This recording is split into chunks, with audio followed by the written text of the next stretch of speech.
Hey all, here OS Reviews. Over the past year, we've checked out a number of pretty cool TWS wireless buds from Padmate as part of their Pamu series. Well, now the company is back with yet another pair of TWS buds that has active noise cancellation, so this becomes their new flagship model. This time around, the casing is even more compact, and it brings back a few characteristics found on their earlier buds from about 2 years ago, which allows you to swap and adjust the color of the casing, which can be picked up as separate accessories, so you can further decorate the case and make it a bit more customizable or modular. So they will sell for around $50 or so, which is very competitive for the functions that they offer. They're using 10mm titanium drivers, as well as offer support for a companion app, just like some of their other buds, using the latest Bluetooth 5.2, and also has a low latency gaming mode as well, which is awesome. Now perhaps the only slight omission is it doesn't have a Qualcomm aptX chip, so it offers the standard codecs like SBC and AAC. In terms of battery life, the buds can last up to 6.5 hours when fully charged, the battery case combined getting you 24 hours when on the road. Although notably, if you have active noise cancellation turned on, this is going to be a little closer to 4 hours. Otherwise, inside the box, we have, of course, the Z1 buds just presented right on top, and we do have a large Pamu logo this time around. We'll take a closer look at the design in a moment, and then other accessories that you get are inclusive of a USB Type-C charging cable, some sets of silicone tips to get a more snug fit, an included soft carrying pouch, which is a nice extra, along with the usual assortment of quick user guides. So a closer look at the buds now. Another part of what makes the design is this little kind of sticker that is on the edge, which says Pamu, but this is actually made of a hard plastic. This also acts as a LED notification light, so when you are removing the buds or charging them back up, it will actually glow white, which is a pretty cool effect. Especially in darker environments, it actually really comes to life, and it's a very nice little subtle detail or touch as part of the design that makes it a bit unique. Although, because of this, you also don't really get the conventional, let's say, 4 LEDs that you can more accurately gauge the exact battery percentage remaining. We have just a USB Type-C port for charging on the base, and that is pretty much it.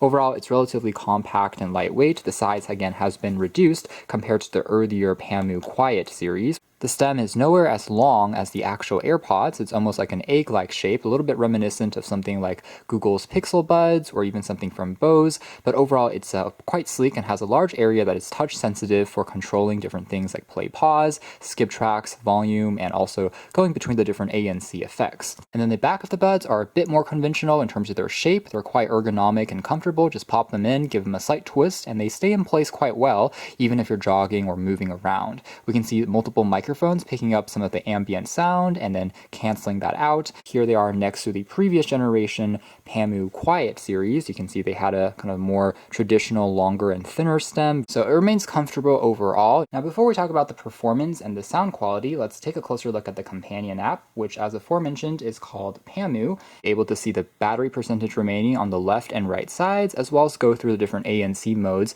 manually if you don't want to switch between them on the buds themselves. So you can either go into ANC on, off, or transparent, although the level of ANC in terms of the intensity is still not something you can quite control here just yet. But what we do have is the ability to change between the aforementioned EQ modes, which are pretty neat and do make a difference in terms of adjusting the sound signature. And we also have the ability to toggle between the low latency gaming mode, and there is a low and an ultra low mode. So here it will give you almost no delay as you are playing back games, but at the expense of slightly reducing the audio quality. Now there's other things as well, such as seeing if there's any firmware updates, as well as under personal settings, you can now change the controls. So touching twice versus long pressing to do different commands based on what you prefer. Although by default, we have 2 commands that you can map. So maybe they can add a third one in the future that can give you even more versatility. So it works with all of their flagship ANC buds at the moment, but it's still nice to see it's being supported and overall works quite well.